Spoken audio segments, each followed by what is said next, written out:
Welcome back to the channel. If you are new to the channel, my name is Stephen and this is James Glen Car Sales. On the channel I do walk around videos of each car that comes into stock, and I also do car reviews as well. If you'd like to go back through and have a look at some of the previous car reviews, they're all under the Jimmy Glen Car Review playlist.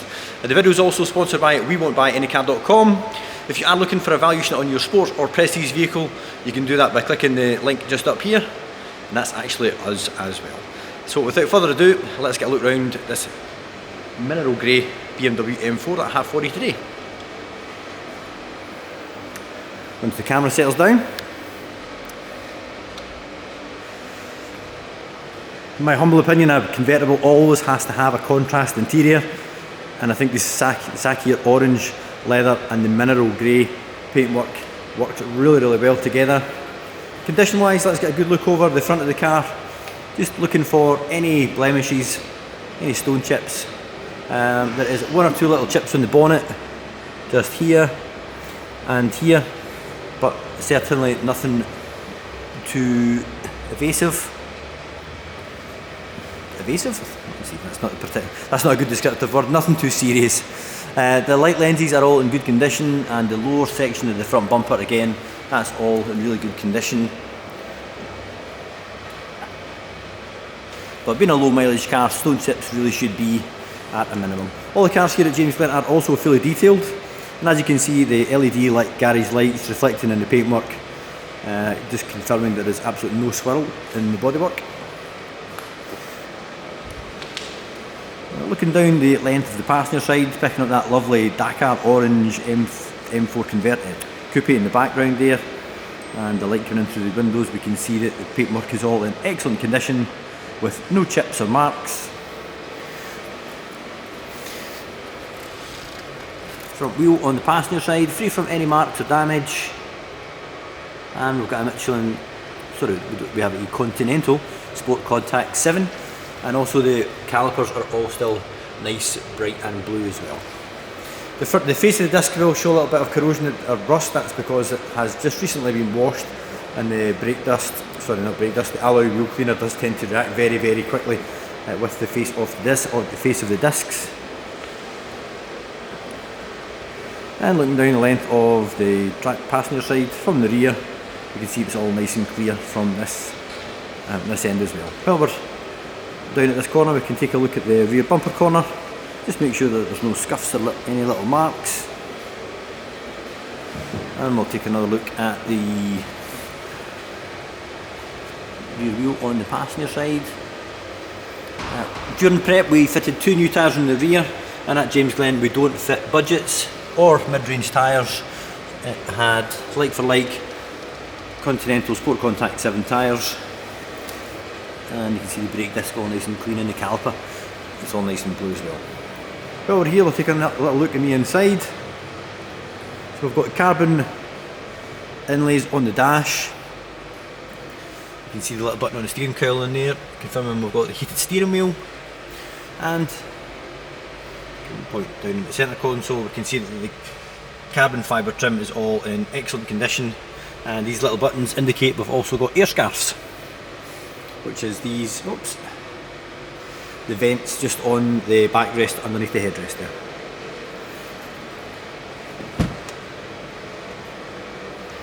Car's also got extended Murillo leather interior, which is, beg your pardon guys, it doesn't actually, it's got Nivilo leather, but it's not extended, and it includes the red stitch on the door pulls and over onto the door cards, with the high gloss finishers, and the electric memory seats, for the memory on the driver's side and just electric on the passenger.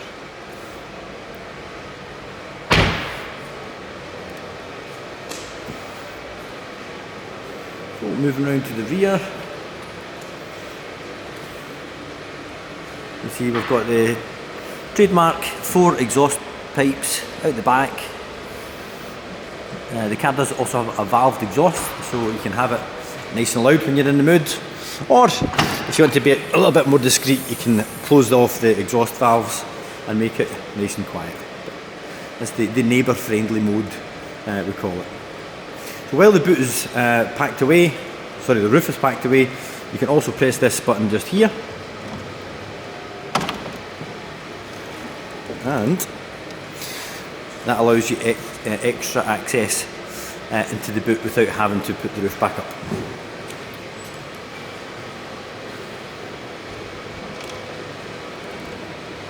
There we go. A technical marvel.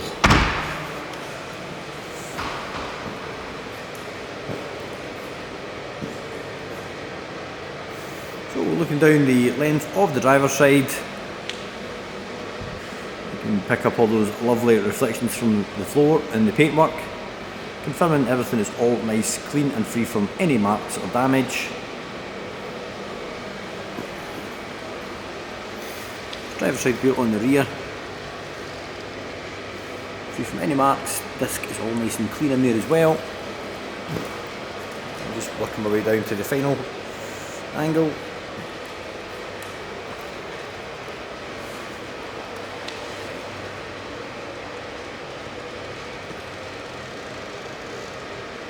It's all nice and clean.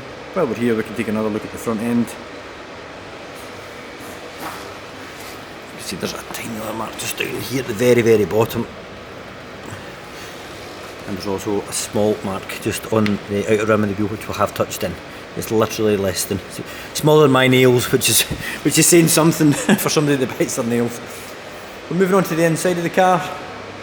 From the driver's side, we'll take a good look over all the usual touch points. The door pull, round about the electric window switches, the entry plates. You can see we've got the 2-stage memory on the driver's side, as well as all your lumbar adjustment. Over here, we'll take a good look at the bolster, which you can see is all in good condition. Tiny little bit of wear just on the seam, just on the backrest there, just bringing it into view.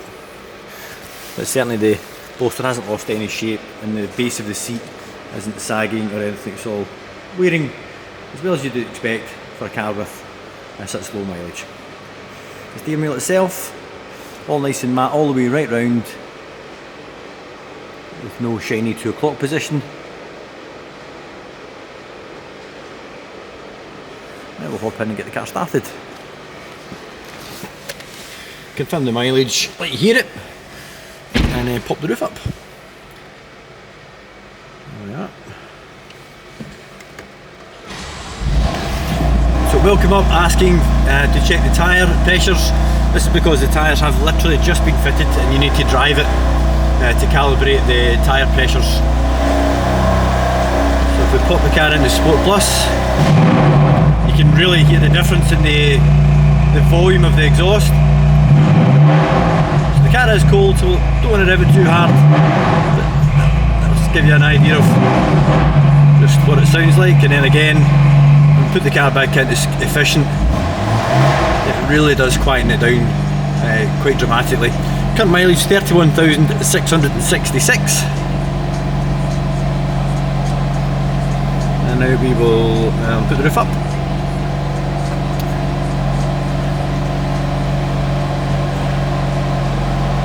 Here it comes.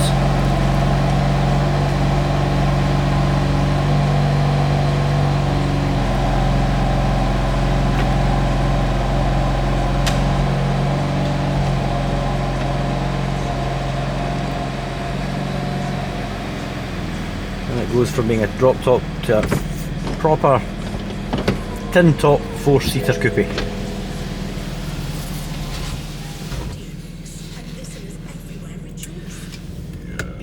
So, pop the bonnet, get a look under the engine bay, take one final wander round the car, let you see with the roof up, and that will be us.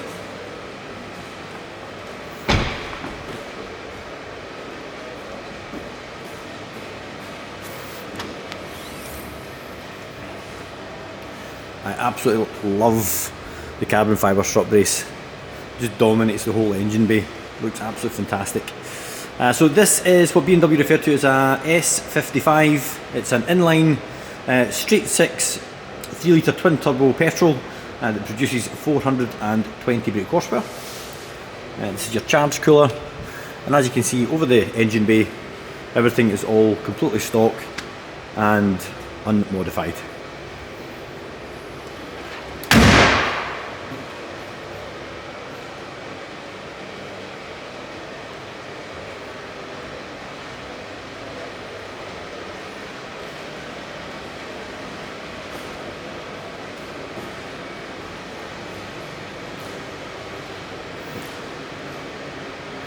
If you're looking to part exchange your current car, we're more than happy to give you a valuation.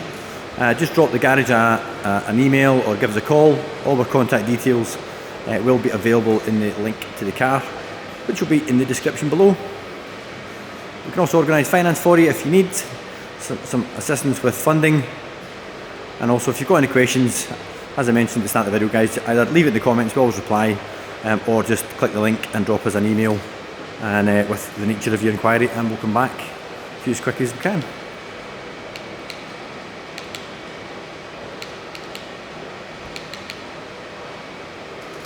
I will get the hang of this camera at some point. Harder than I thought. Anybody got any guidance on the DJI RS3 mini gimbal? Seems to have a mind of its own at times. So guys, that brings us to the end of the video. I hope you found that helpful. As you are looking at an M4 on YouTube, I will put a link to an M car road test, which I have done myself in the last year or so, and that will be just up here. And also there'll be a button just here to subscribe to the channel. And as I mentioned earlier, that way you'll not miss any more stock updates or any more road tests. Hope you found the video useful, and I'll see you in the next one. Bye bye.